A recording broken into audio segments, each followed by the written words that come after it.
Guys আমাদের তো সিমাই রান্না করা হয়ে গেছে আর এই যে সিমাইটা আপু দিয়ে দিচ্ছে।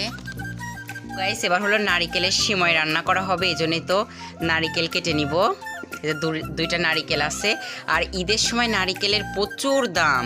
সে দেখো এক গ্লাস পানি হয়েছে, এখানেও এই যে এতখানি, আর দেখো একটা ফাটাইছি, ভেতরটা অনেক সুন্দর। কি খারাপ খাইতে পানি বড় গাইস। তো এখন ঈদের মাইকিং করতেছে হলো মসজিদের মাইকে, ঈদ মোবারক।